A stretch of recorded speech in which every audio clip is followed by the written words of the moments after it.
acknowledge that even though we walk in the shadows of darkness, Lord, you are with us, Lord. And we want to build our lives upon. Use us, Lord. You alone are worthy of our praise.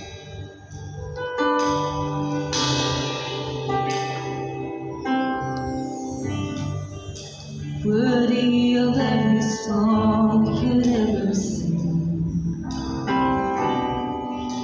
Worthy of every breath we could ever breathe. Worthy of every breath we could ever breathe. We live for you. Oh Jesus, Jesus, the name above every other name. Jesus, the only one who could ever save. Worthy of every breath we could ever breathe. We live for you, Lord, we live for you.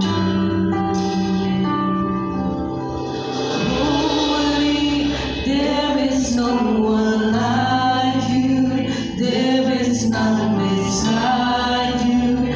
Open up my eyes in wonder. Show me who you are and fill me with your heart and lead me in your love to those around me.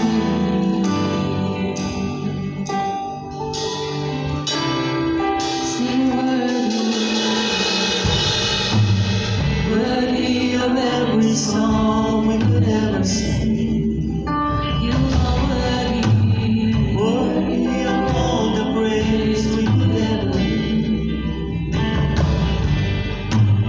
Worthy of every breath we could ever breathe. We live for you. We live for our Jesus. Jesus, the name above every other name. We lift your name high. Jesus, the only one who could ever sing. Worthy of every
foundation, Lord God.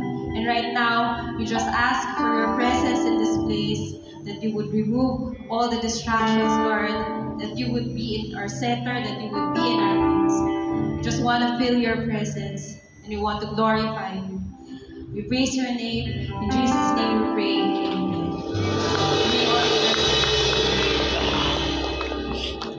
Amen. Ayan, magandang gabi po sa bawat isa. Ayan, isa pong malamig na gabi ngayong gabi.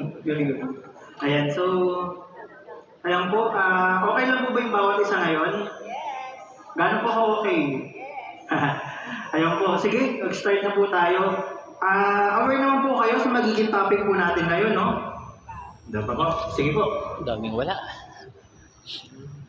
Ako po pala si Jefferson G. Mangawang. Isa po akong servant ng Panginoon sa Big Singles Ministry.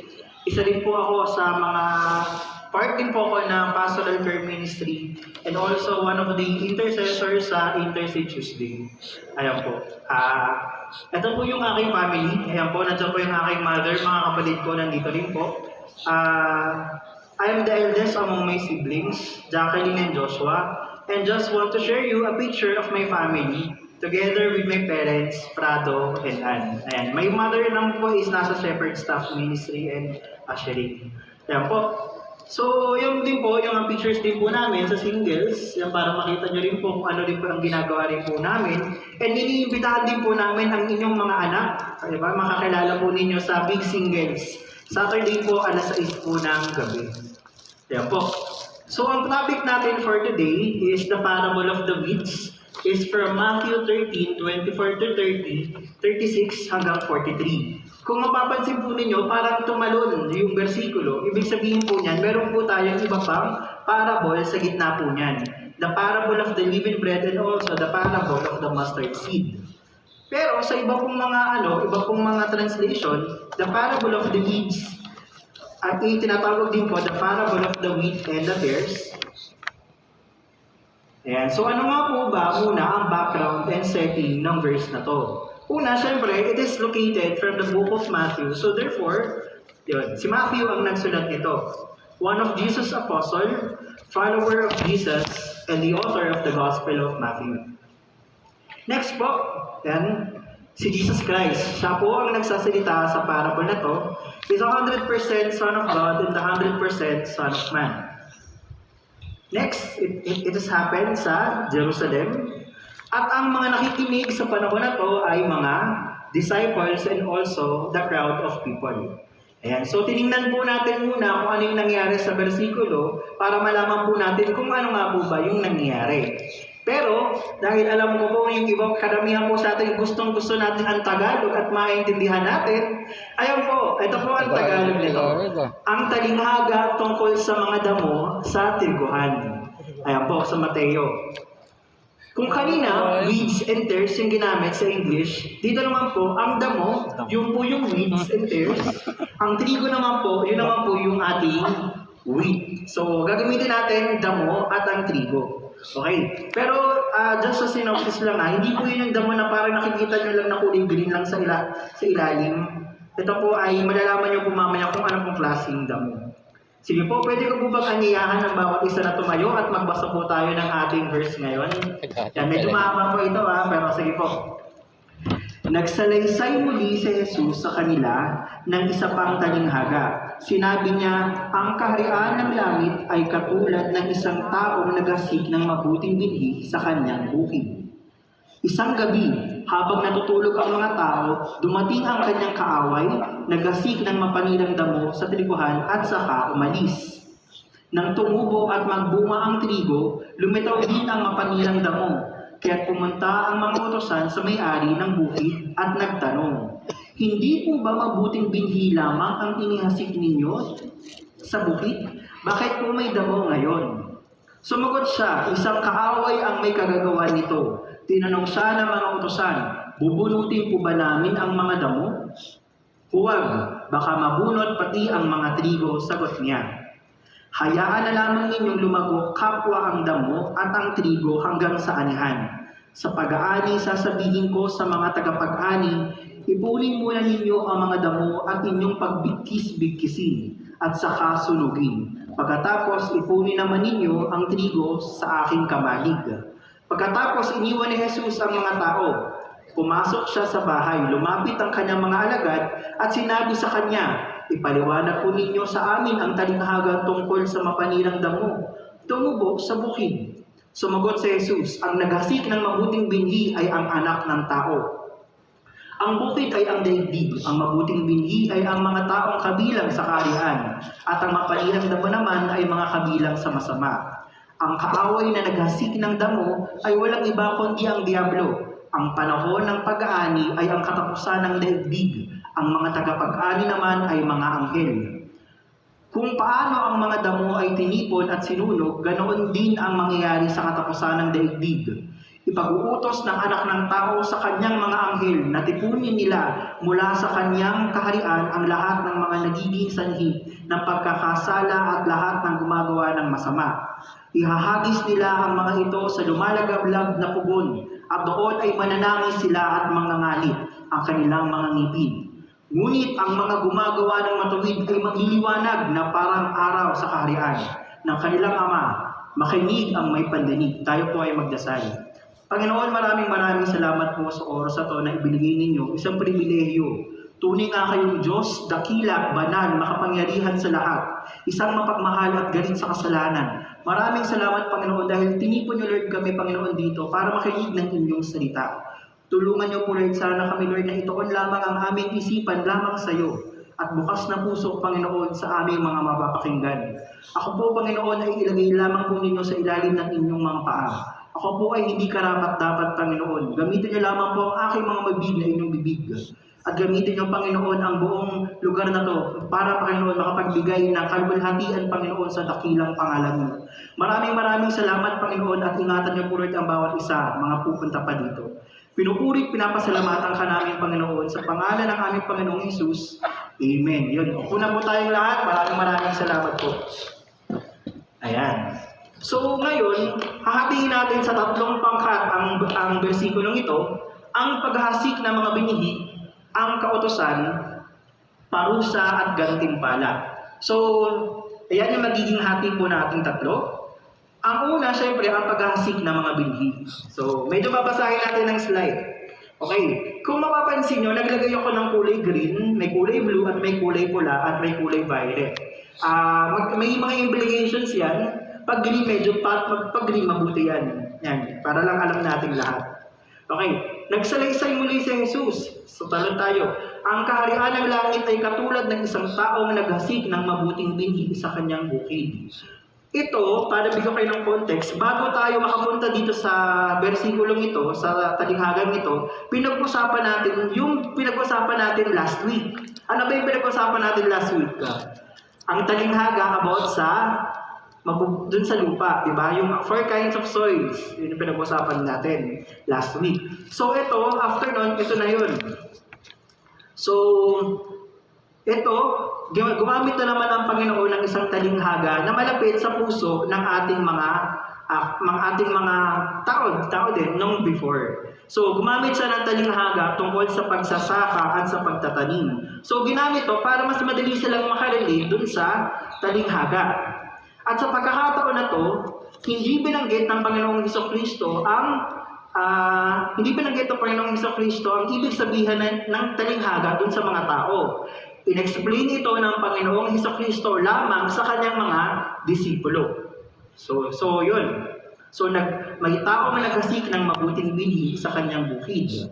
Isang gabi, habang natutulog ang mga tao, dumating ang kanyang kaaway. Ibig sabihin, may naghasik ng mga binhi na mabuti. Tapos nung natulog na sila, may dumating na kaaway. Anong ginawa ng kaaway? Naghasik ng mapanirang damo sa tribuhan at saka umalis. So, naghasik siya ng ibang klase ng buto. Yun ang nangyari. Nang tumubo at magbunga ang trigo yung tinanim ng may-ari, trigo. Lumitaw din ang mapanirang damo. Ibig sabihin yan, nung tinanim yung mabuting binhi, saka din lumabas yung tinanim ng kaaway. So, sabay silang tumubo. Kaya pumunta ang mga utusan sa may-ari ng bukid at nagtanong, hindi po ba mabuting binhi lamang ang inihasik sa inyong bukid? Bakit po may damo ngayon? Sumagot siya, isang kaaway ang may kagagawa nito. Tinanong siya ng mga utusan, bubunutin po ba namin ang mga damo? Sabi ng may-ari, huwag, baka mabunot pati ang mga trigo.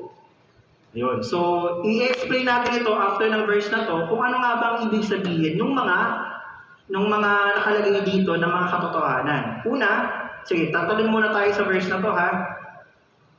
Ano nga ba yung ibig sabihin ng bukid? Ito yung binibigkas ng Panginoon ang tungkol dun sa talinghaga. Ito naman yung kanyang explanation. So, ibig sabihin, ang bukid na nakalagay dito ay ang daigdig. Maraming mga nagpipreach about dito sa talinghagang to na nagkakamali. Kasi akala nila, parang pinipreach lang ito about lang sa simbahan. Pero kung titingnan ninyo ang mga kasunod na bersikulo, ang sabi, ang bukid daw ay ang daigdig. So lahat ang nandito. So yun, ang una. Next nun, sino nga ba yung naghahasik ng mabuting binhi? Sa verse 37, nakalagay dito, sumagot si Jesus, ang naghahasik ng mabuting binhi ay ang anak ng tao. Ang tanong, sino nga ba ang anak ng tao? So pupunta tayo sa English verse ng Daniel 7, verse 13 hanggang 14, para mas madali natin maintindihan. In my vision at night, I looked, and there before me was one like a son of man, coming with the clouds of heaven. He approached the Ancient of Days and was led into his presence. He was given authority, glory, and sovereign power. All nations and people of every language worship him. His dominion is an everlasting dominion that will not pass away, and his kingdom is the one that will never be destroyed. Sa tingin nyo, pero meron na nakalagay, sino yung naghahasik ng mabuting binhi, kundi ang anak ng tao, Son of Man, the Messiah, or Jesus Christ. Ibig sabihin, yung naghahasik na may-ari ng mabuting binhi ay si Heso Kristo. At idadagdag din po pala natin, babalik lang ako ng isang verse ulit dun sa bukid. Sabi dito, isang katotohanan, naghasik ng mabuting binhi sa kanyang bukid. Ibig sabihin, kung si Heso Kristo ang may-ari, kung si Heso Kristo yung may-ari at siya yung naghasik ng mabuting binhi, ibig sabihin, ang daigdig ay kanino? Kay Jesus. Yun. Maganda yun yung napakalaking katotohanan doon. Next naman, tingnan natin yung kasunod. Sino nga ba or ano yung mabuting binhi o ang trigo? So, ibig sabihin, pag narinig mo yung trigo, mabuti yun. Ang mabuting binhi sa kanyang bukid. Verse 38b, ang mabuting binhi ay ang mga taong kabilang sa kaharian. Sa tingin nyo, sino yung mga taong kabilang sa kaharian? Sila yung mga nanampalataya at binigay sa Panginoon na siya ang Diyos at tagapagligtas. Ito ang mga taong sumuko sa Panginoon, ang kanilang mga buhay. Sila ang mga mabuting binhi o ang mga trigo. So, pwede sabihin natin Christians yung mga trigo. Next, sino naman yung naghasik ng mapanirang damo? Isang gabi habang natutulog ang mga tao, dumating ang kanyang kaaway. Verse 39, talon po tayo. Ang kaaway na naghasik ng damo ay walang iba kundi ang Diablo. So, ang naghasik ng mabuti ang Panginoong Hesukristo, ang naghasik ng mapanirang damo kundi ang Diablo. So, talon po tayo kung sino naman ang mapanirang damo. Ang mapanirang damo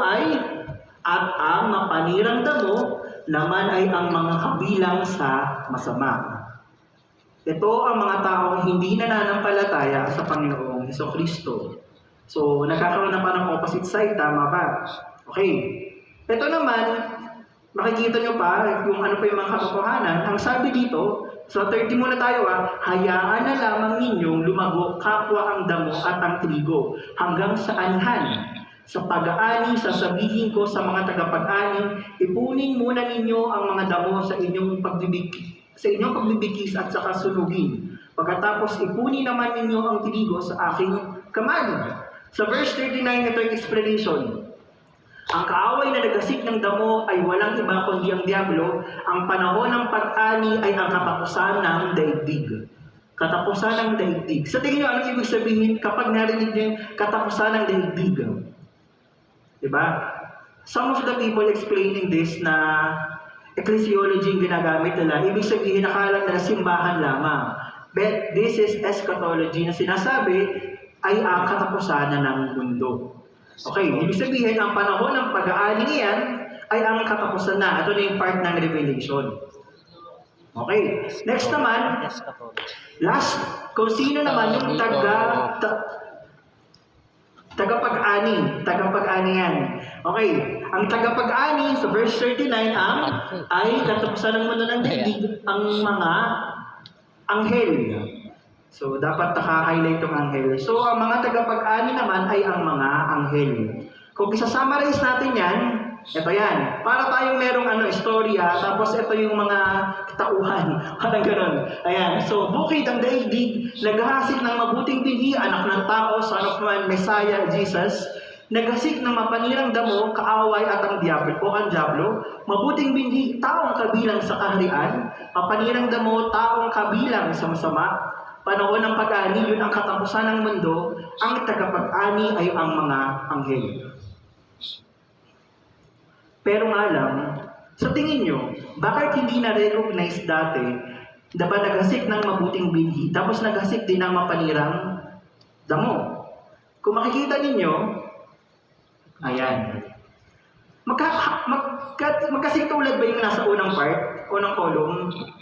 Halos magkasing tulad ang itsura ng seed o ng binhi ng trigo at ng damo. Tumubo siya ng konti na hindi pa siya nagra-ripe.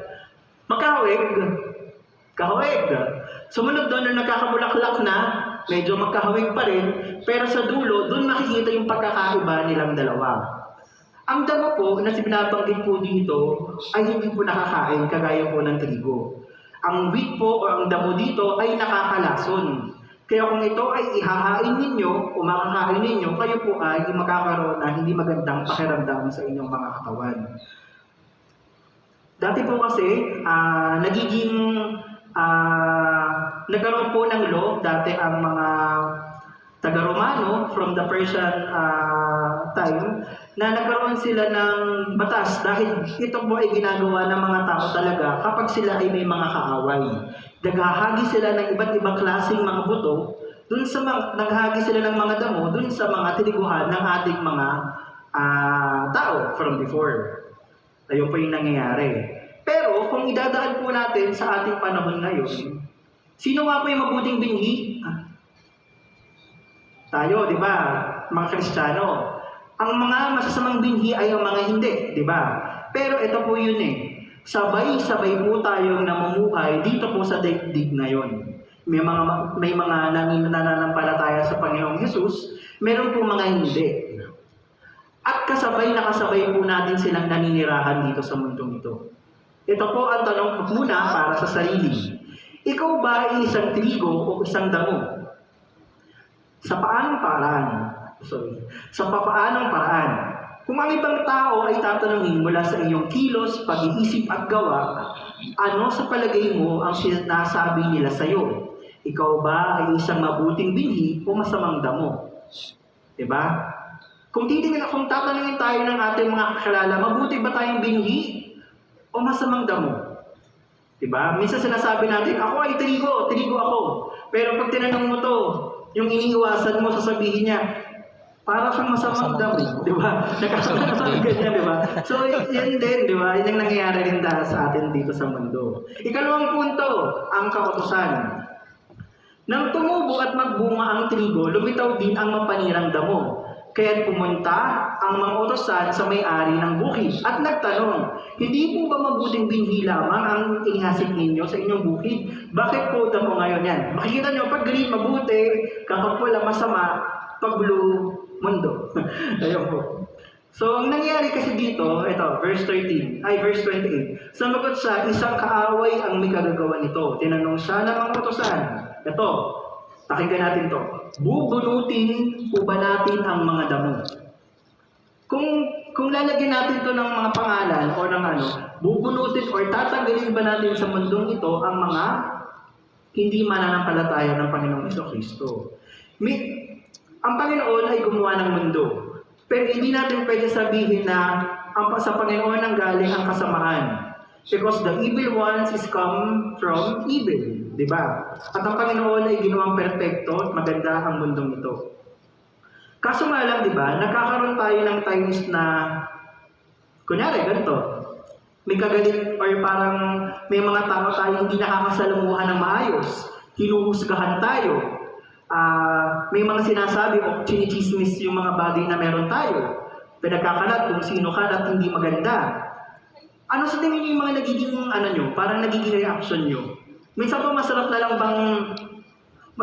bang gumante?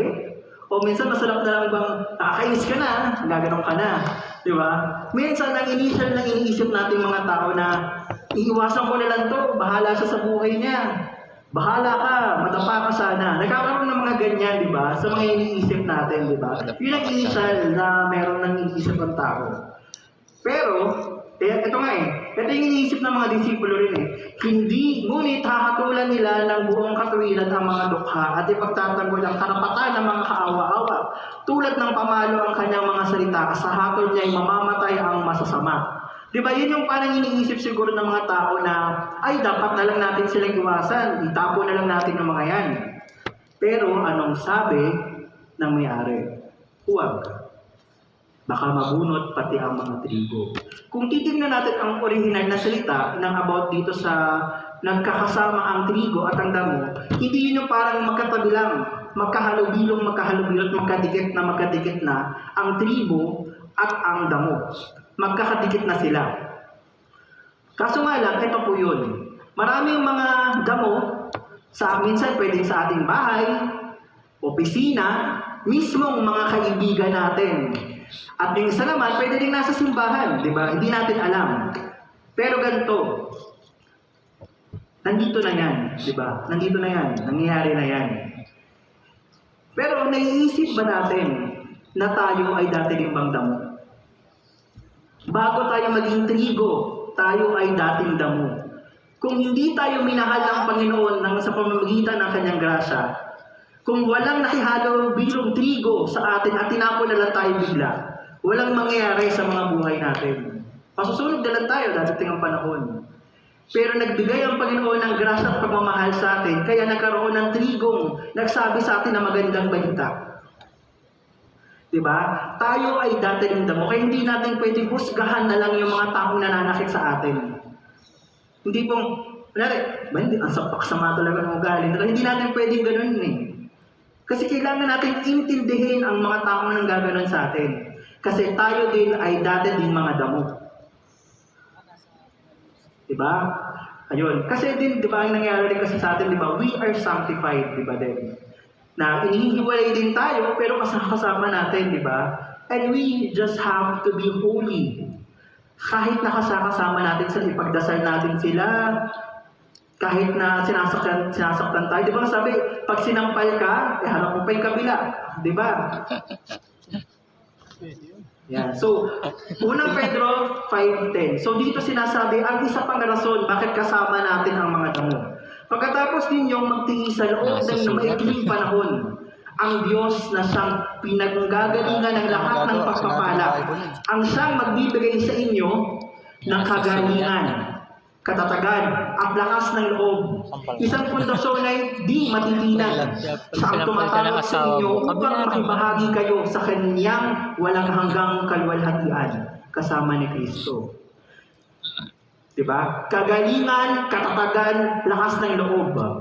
Diba na lalo tayong lumalakas kapag nakakaranas tayo ng persecution sa ating mga kasama.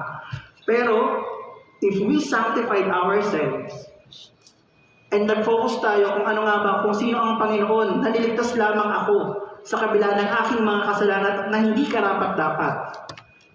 Pero ngayon, di ba, dapat nating mahalin ang mga damo. Di ba? Pero huwag tayo naman sasabi, ay damo ka, ay trigo ka. Huwag naman tayo ganun, di ba? Pero siyempre, di ba, lahat naman ng tao, kahit trigo, di ba, hindi naman tayo perfecto.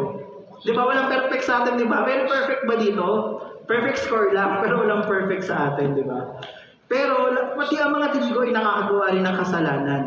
Kaya lagi natin iintindihin yung bawat isa. Hindi yung parang sa hila lang natin yung iniisip natin na nasaktan ako.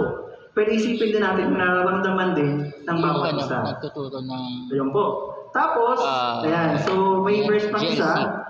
Ikalawang dahilan kung bakit din. Kayo ang asin at ilaw, kayo ang asin ng sangkatauhan. Ngunit ang asin ay mawawala ng alat. Paano ba ito magpapaalat muli? Hindi ba wala na itong kamuluhan? Kundi ang itapon at tapakan ng mga tao.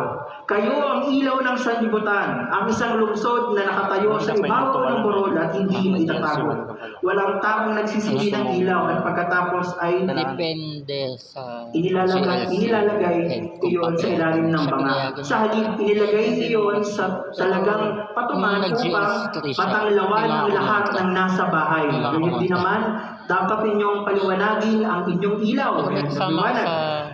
Ayan, ang inyong ilaw sa harap ng mga tao upang makita nila ang inyong mabubuting gawa at pagpurihan ang inyong Ama na nasa langit. Diba? Tayo ang asin ng ilaw. Diba? Dapat nakikita rin sa atin talaga na tayo ay tunay na trigo o anak ng Panginoon para magbigay ng kapapurihan sa ating Diyos Ama. Diba? Minsan, syempre dahil nandito tayo ay mag-share ng gospel, diba? Tayo naman yung maging trigo sa mga damo. Diba? Subukan din natin yun, diba? Kung wala rin naman tama, diba? Kung walang trigo para sa ating mga damo dati, hindi makawala tayo dito, diba?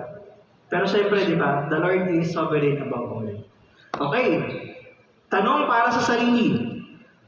Napagtatanto mo ba na ikaw ay isang damo? Na ikaw ay dating damo? Ulit, napagtatanto mo ba na ikaw ay isang dating damo?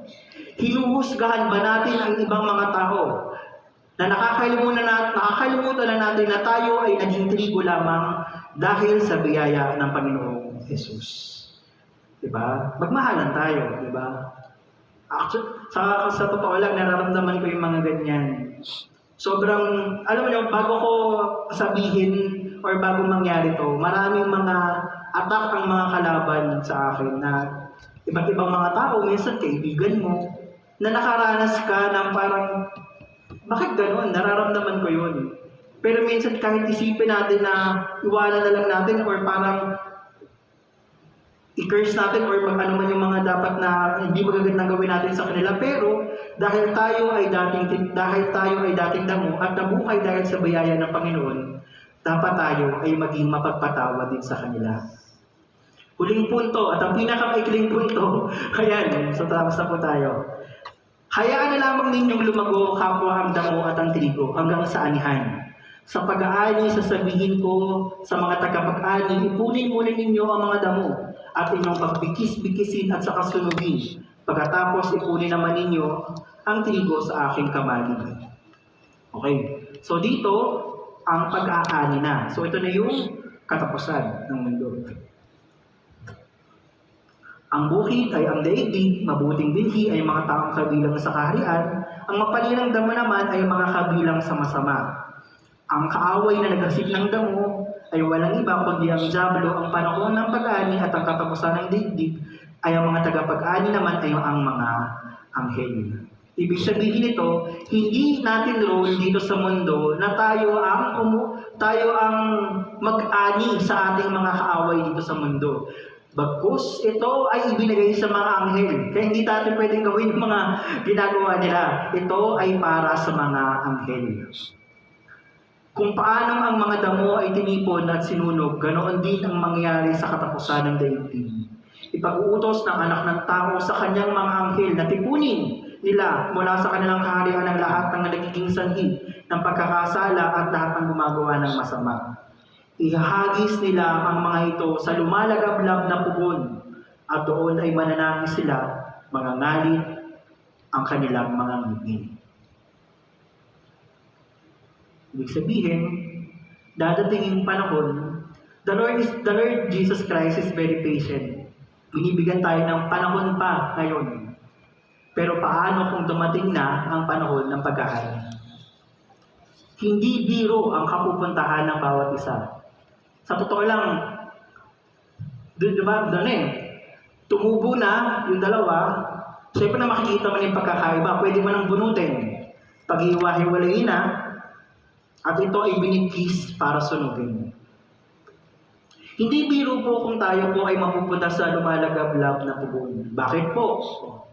Magkakaroon po tayo na yung muna, emotional torment. Kasi sabi dito, mananangis.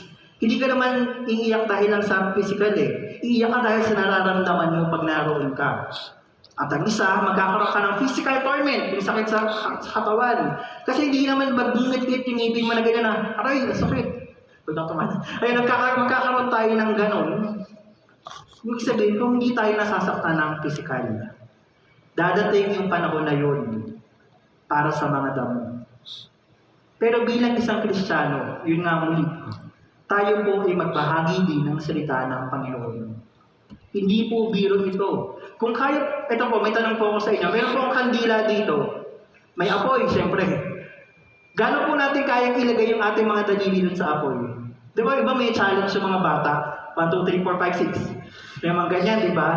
Pero paano kung ito initin na? Ganun lang kaliit na apoy. Pero paano pa kung naglalagablab na pugon? Di ba po? Napakasakit po noon. Pero, ito, di ba kung kanina yung parusa, ito naman po yung ganting pala. Ngunit ang mga gumagawa ng matuwid ay magliliwanag na parang araw sa kaharian ng kanilang Ama. Kung may mga tumaliwas sa Panginoon, meron din po mga matatawid na sumasampalataya sa Panginoon. Sabi dito, makinig ang may pandinig. Una, sige, bago pa natin puntahan yung may pandinig, ano bang meron sa langit, di ba? Wala nang apoy, pero kasama mo ang Panginoon. Di ba? Hindi, meron nga, di ba? Hindi ka na, yung mga iyak mo, di ba? Papawiin na yan ng Panginoon dahil magiging masaya ka na. Masaya ba na magkakasama tayo lahat sa langit? Masaya, di ba?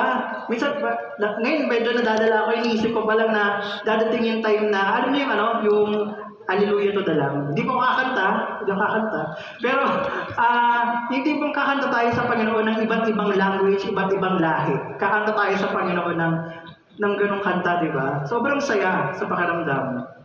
At yun po ang aking pinapangarap, na lahat lahat po ng mga nakikita ko rin po dito at mga nakakasama, at ako rin po ay kailangan ko rin tingnan ng aking sarili na maging trigo po at magpuri sa Panginoon sa panghabang panahon. Diba po? Palakpakan po natin ang Panginoon, diba? Sabi nga po dito, makinig ang may pandinig. Hindi sinasabi dito yung tenga natin literal na ito. But this is some kind of an ear na ang pandinig ay ginagamit natin pandinig. Pero habang napapakinggan natin, gagamitin natin ito at tayo ay susunod. May mga sinasabi ang Panginoon na dapat natin gawin at hindi. Gawin po natin yung matuwid na naaangkop sa kagustuhan ng Panginoon. Yan po, uli, tanong sa sarili. Matapos bumadinig ang mga pangakong ito, ano kaya ang magiging tugon mo? Ikaw ba ay tunay na nakikinig?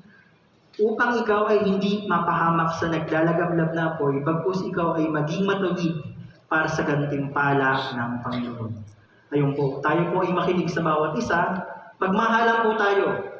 Lagi natin tatandaan na tayo rin po ay dating isang damo. Na kung hindi dahil sa pagmamahal ng Panginoon, hindi natin nalalasap ang pagmamahal ng bawat isa at lalong-lalo na ng Panginoon. Diba po? Tsaka siyempre may mga pamilya rin tayo, diba? Ako hindi ko po sinasabi na ako rin po ay perfecto. Nakakagawa rin po ako ng mga hindi magaganda. Pero once kasi na tumitingin ka sa Panginoon sa iyong mga lakad, gagawa ka ng matawid na naaangkop sa kagustuhan niya. Diba po? Sige po, pray lang po tayo ng maikli po muna.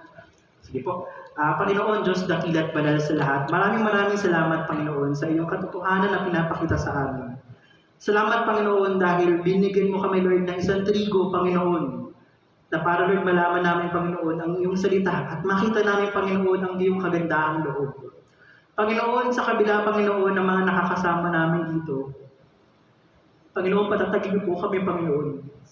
Sobrang daming pagsubok, sobrang daming nangungutya, sobrang daming nananakit sa amin. Pero Panginoon, sa kabila ng Panginoon, patuloy niyo Lord kaming palakasin, Panginoon, dahil hindi ito Lord in vain, Panginoon, dahil alam namin na lalo mo kaming palalakasin, Panginoon. Lalo mong patitibayin ang loob namin at lalo kaming mananampalataya sa iyo. Maraming salamat po, Panginoon, sa mga nakakasama po namin. At sana, Panginoon, kami ay magmistulang asin at ilaw, Panginoon, sa bawat isa at pati sa aming pamilya. Gabayan niyo, Lord, kami sa aming breakout discussion ngayon at kayo, Lord, ang mapapurihan lamang, Panginoon, sa lahat. Maraming salamat po. Sa pangalan ng aming Panginoong Hesus, Amen. Kaya po, pagpakan po natin sa Lord. So, ito na po yung ating breakout questions. Ayan.